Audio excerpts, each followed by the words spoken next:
Quiero hablarle en esta tarde acerca de qué pide Dios de mí. ¿Qué pide Dios de mí?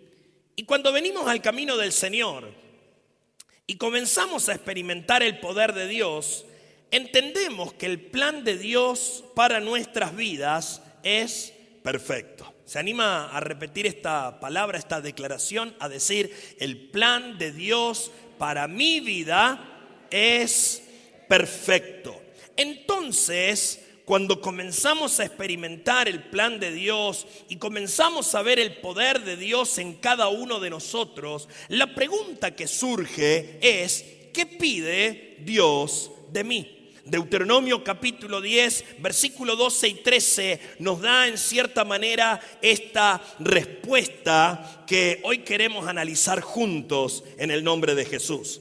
Deuteronomio 10, 12 al 13 en la NBI dice la palabra del Señor: y ahora, Israel, ¿qué te pide el Señor tu Dios? Simplemente que le temas y andes en todos sus caminos, que lo ames y le sirvas con todo tu corazón y con toda tu alma, y que cumplas los mandamientos y los preceptos que hoy te manda cumplir para que te vaya bien. Y es palabra del Señor.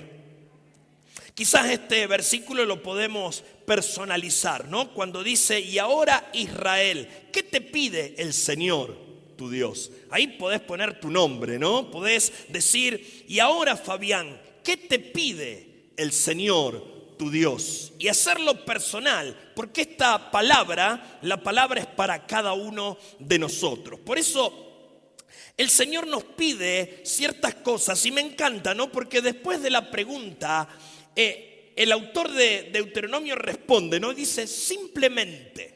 Me encanta esa palabra, simplemente, con lo cual me está dando a entender que lo que pide el Señor no es difícil.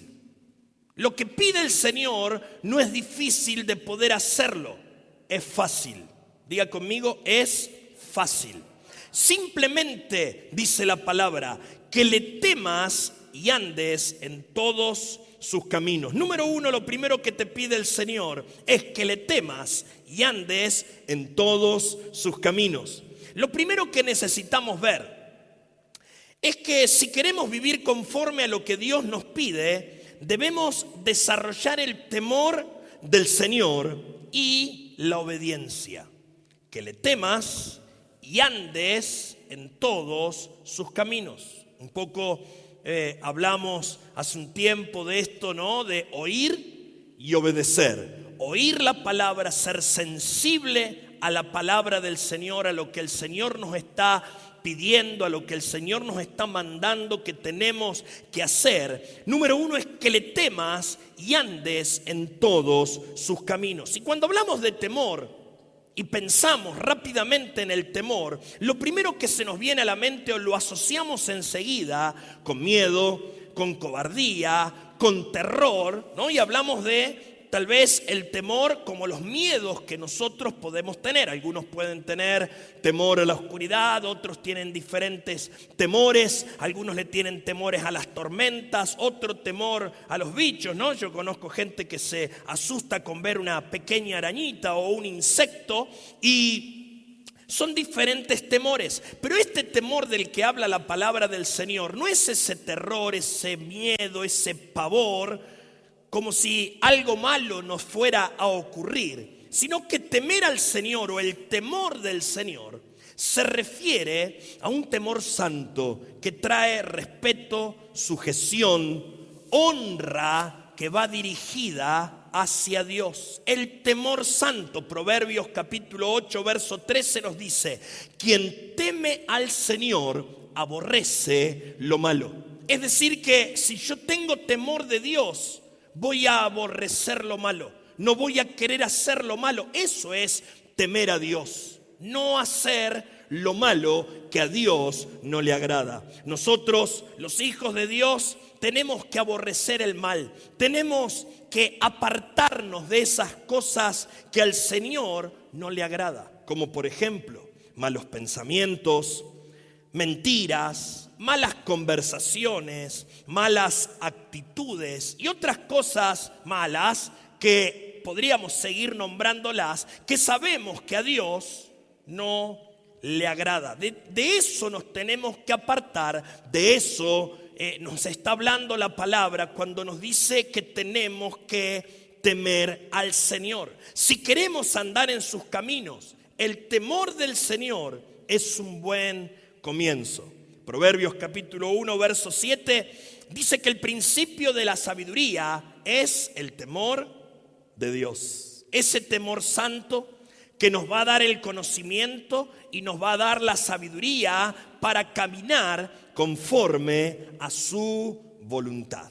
Si hay algo que vos y yo tenemos que desarrollar al poder experimentar este temor santo, este temor reverente al Señor, es poder recibir ese conocimiento, es poder recibir esa sabiduría para poder caminar conforme a la voluntad del Señor. Ahora, ¿cuántas veces pensamos, no, que nosotros estamos caminando en el camino correcto?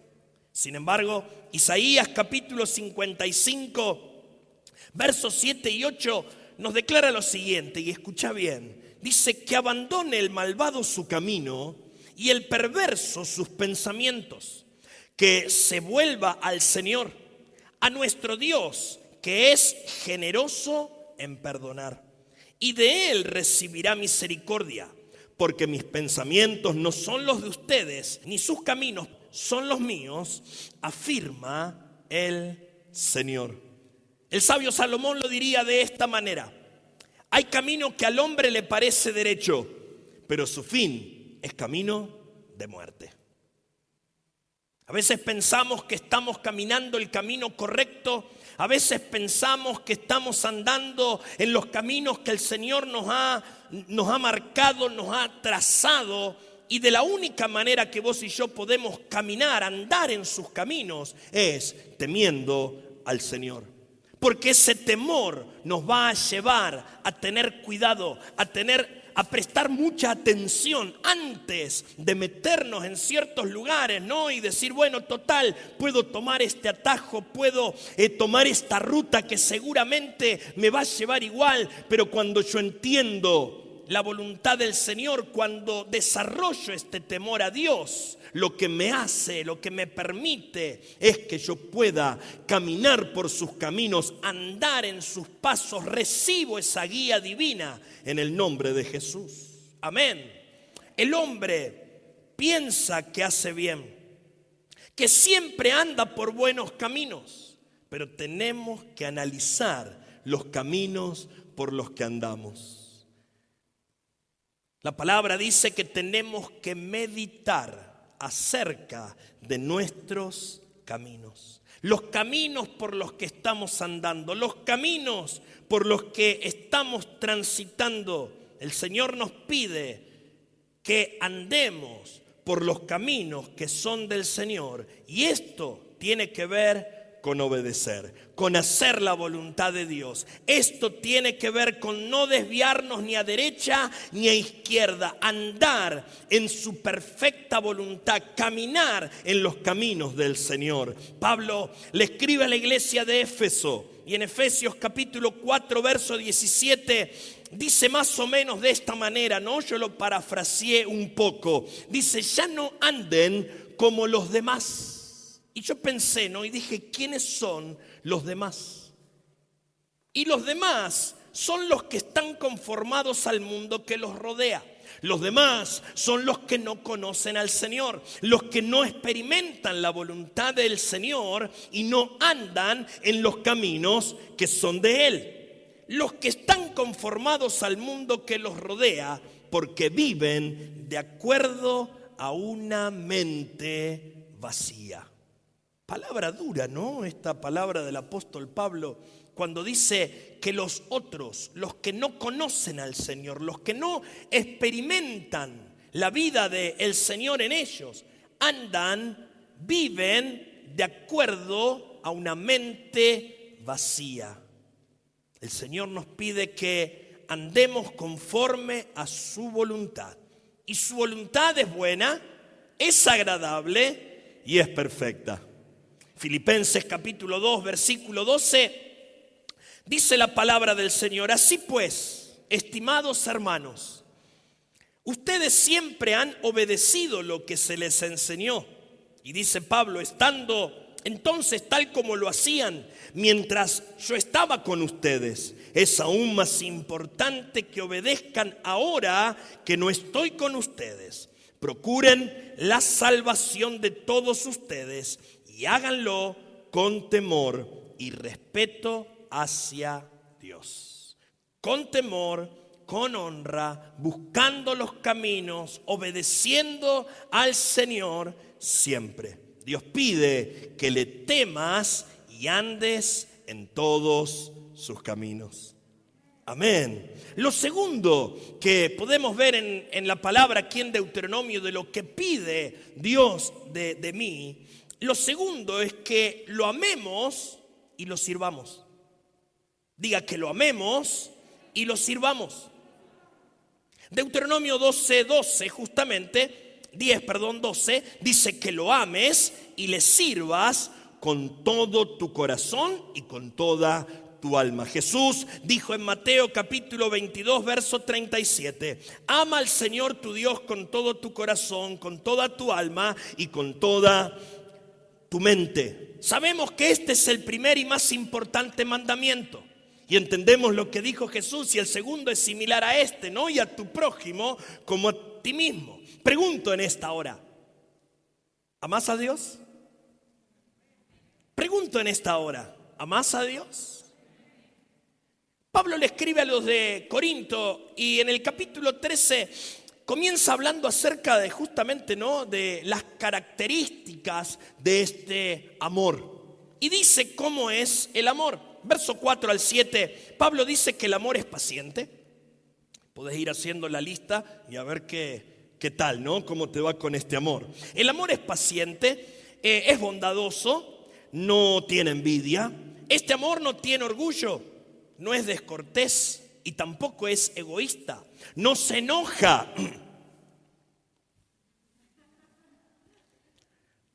No se enoja ni lleva cuenta de las ofensas que le han cometido. No se alegra en la injusticia, acepta todo con paciencia, siempre confía, nunca pierde la esperanza y todo lo soporta.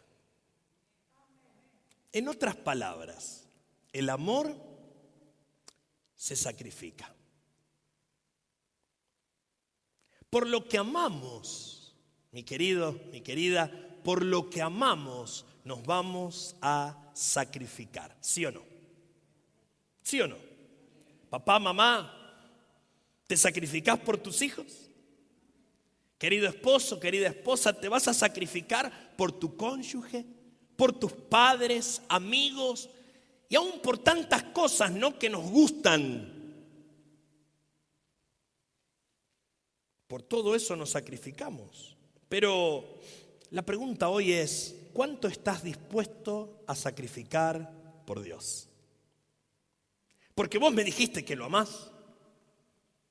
¿Cuánto estás dispuesto a sacrificar por Dios? ¿Cuánto tiempo? ¿Cuánto esfuerzo? ¿Cuánto trabajo estás dispuesto a sacrificar por Dios? ¿Cuánto lugar ocupan los deseos del corazón de Dios en el nuestro? Escuchá lo que dice Mateo 6:21. Donde esté tu tesoro, ahí también estarán los deseos de su corazón. Donde esté tu tesoro, ahí también estarán los deseos de tu corazón. ¿Cuánto lugar ocupan los deseos del corazón de Dios en el nuestro? ¿Un pedacito? ¿Apenitas? Bueno, estoy buscando por allá en lo profundo, viendo si hay algo de los deseos. O primero está mi deseo, primero está lo que a mí me gusta, lo que a mí me hace sentir bien, lo que a mí me genera esa paz, ese gozo, esa satisfacción. Filipenses capítulo 2, verso 13 dice: Dios está obrando entre ustedes. Él despierta en ustedes el deseo de hacer lo que a Él le agrada y les da el poder para hacerlo. No solamente que Dios va a despertar en mi corazón el deseo de hacer lo que a Él le agrada, sino que Él me va a dar el poder para poder hacer lo que a Dios le agrada. ¿Cuánto estás dispuesto a sacrificar por el amor que tenés a Dios? Alguien alguna vez dijo: el que no vive para servir, no sirve para vivir. Nuestra vida tiene que ser una vida de constante servicio. Nuestra vida tiene que ser una vida en la que podamos estar permanentemente sirviéndole a Dios y también sirviéndole al prójimo. Porque si el primer mandamiento y más importante es: amarás al Señor tu Dios, y el segundo es similar a este: y a tu prójimo como a ti mismo. Tu vida, nuestra vida tiene que ser una vida de servicio, una vida de servicio a Dios y una vida de servicio a aquel que está al lado mío. Me gustaría que por un instante puedas pensar, puedas tratar de interpretar qué es servir a Dios. ¿Qué es servir a Dios? Porque algunos piensan que servir a Dios solamente es venir a una reunión, participar de algún culto, de algún servicio, ir a la célula y bueno, y hasta ahí nomás, ¿no? Bueno, sí, es parte del servicio, es parte de nuestro servicio, asistir a la reunión, estar en la célula y en este tiempo especial donde todo lo hacemos online, ¿no? Estar ahí conectado, como hablábamos la semana pasada, estar conectados, no perdernos de ninguna manera, ninguna de las posibilidades que tenemos de recibir palabra del Señor. Pero Dios quiere algo más. Bueno, en realidad no quiere algo más. Dios lo quiere todo.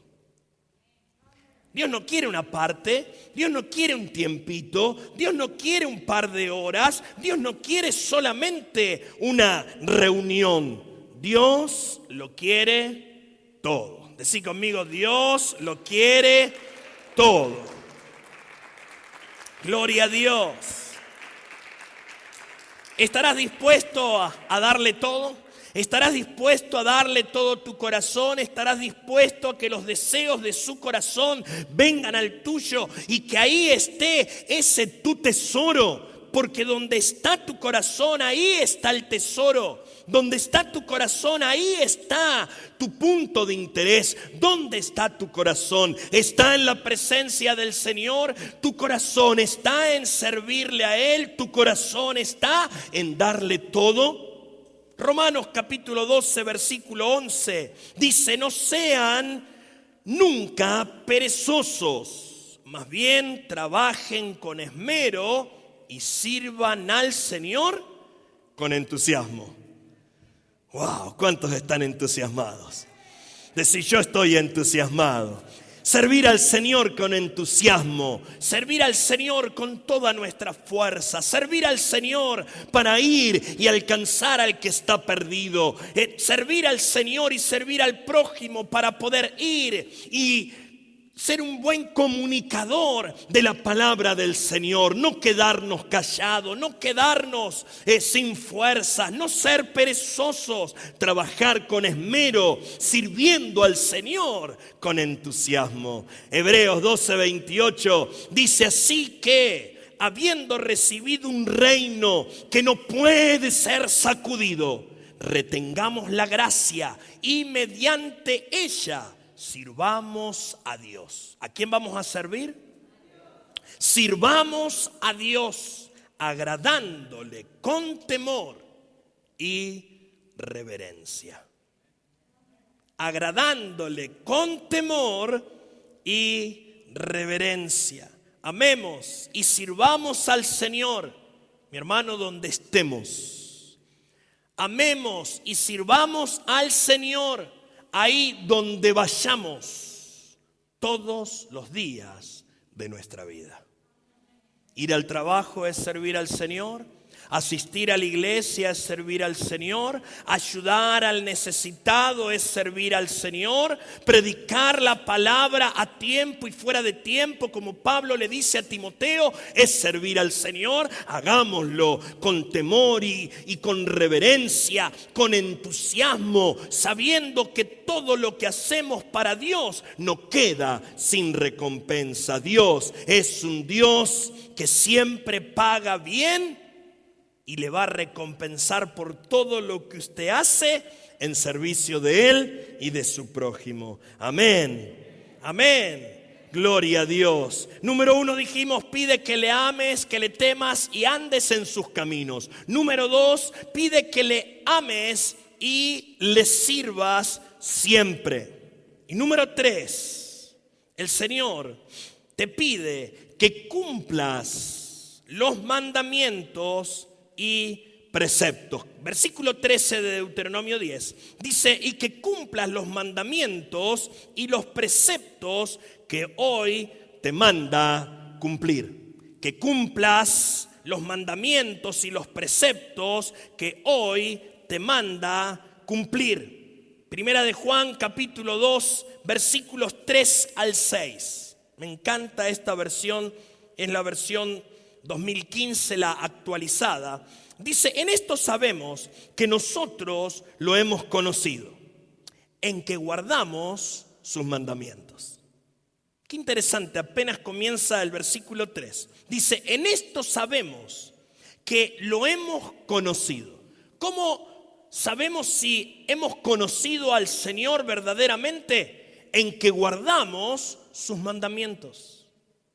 Cuando hacemos conforme a lo que Dios nos pide, cuando cumplimos con los mandamientos y los preceptos, y a lo largo de la Biblia en muchos lugares vamos a encontrar donde la palabra nos dice que tenemos que cumplir, que poner por obra los mandamientos, los preceptos, en otras versiones los estatutos que Dios nos manda, para que de esta manera en la vida todo nos vaya bien, para que de esta manera podamos ser prósperos, para que de esta manera podamos alcanzar las promesas que Dios nos ha prometido a cada uno de nosotros. Pero lo que yo puedo destacar en este pasaje de Primera de Juan es que sabemos que lo hemos conocido porque guardamos sus mandamientos.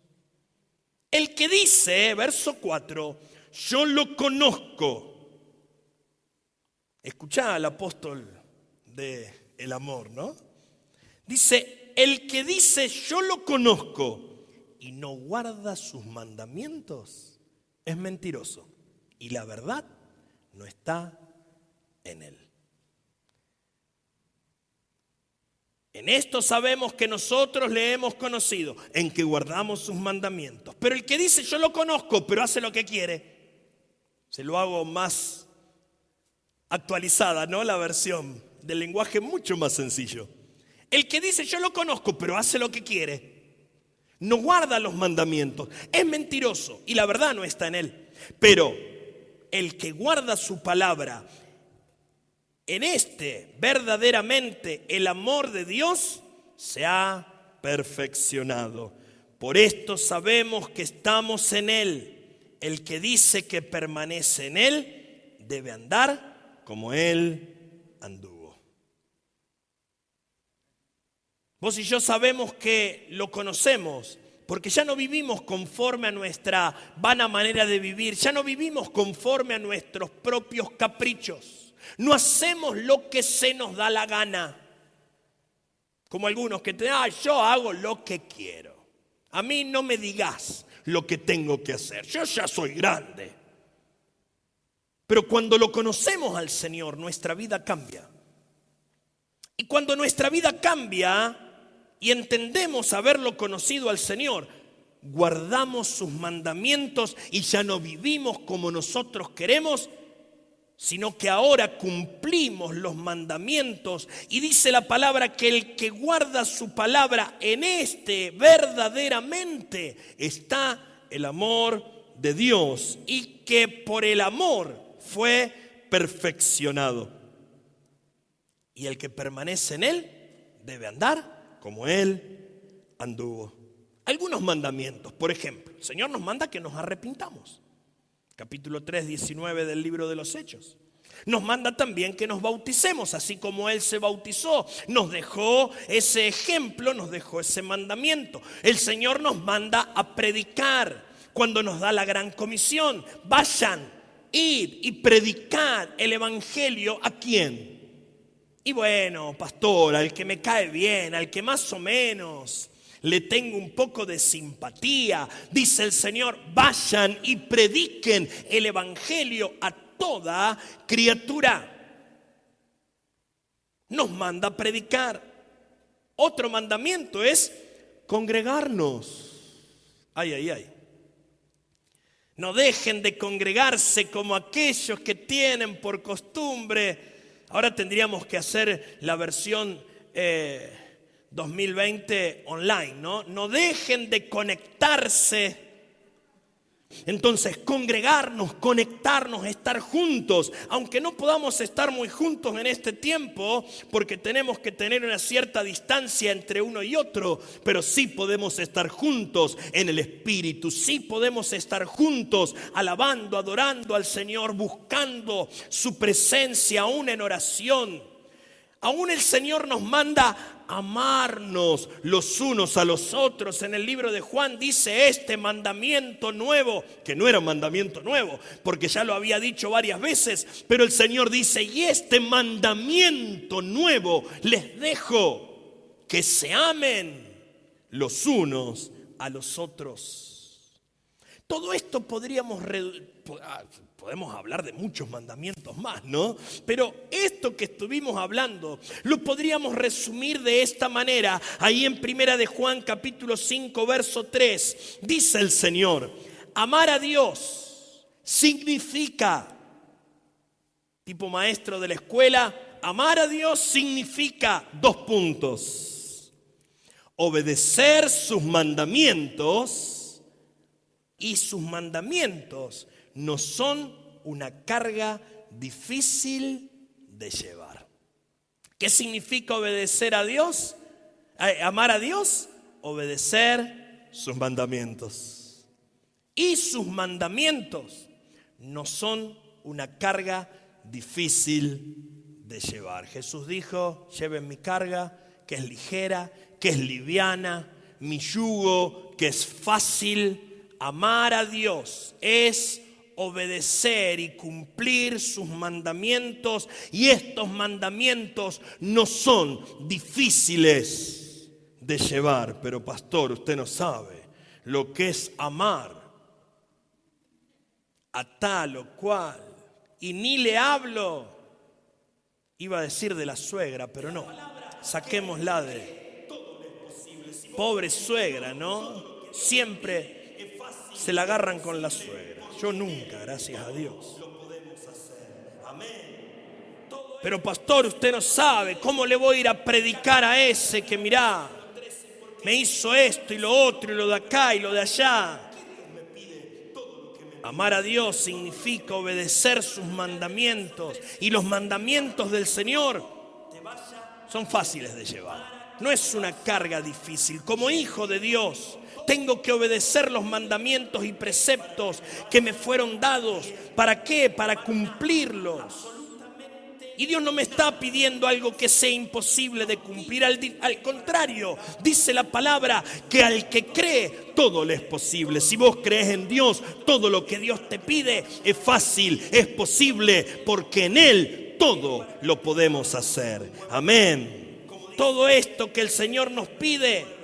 Me encanta cómo termina el versículo 13, porque podemos decir, ¿no? Pero al final, ¿para qué Dios me pide todo lo que me pide? Pero todo lo que me pide el Señor, al final del verso 13 dice, para que todo te vaya bien. Para que te vaya bien. Diga conmigo, todo lo que Dios me pide es para que me vaya bien.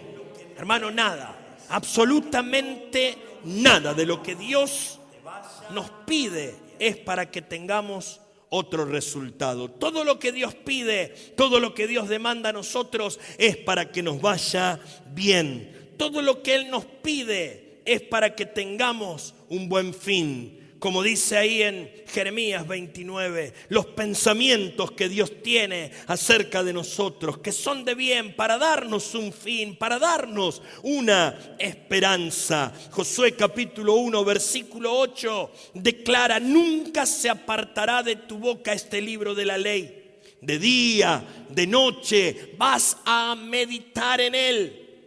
¿Para qué? Para que todo lo que emprendas, para que todo lo que hagas te vaya bien.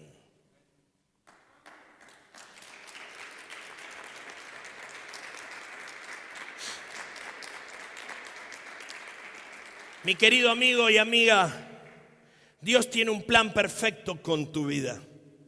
Y es que seas prosperado y que todo lo que emprendas, en todo lo que hagas, no encuentres tropiezo, porque el Señor estará con vos todos los días de tu vida. Cierro con las palabras del sabio predicador. Eclesiastés capítulo 12, versículo 13 de la Nueva Traducción Viviente dice: aquí culmina el relato. Mi conclusión final es la siguiente: teme a Dios y obedece sus mandatos, porque ese es el deber que tenemos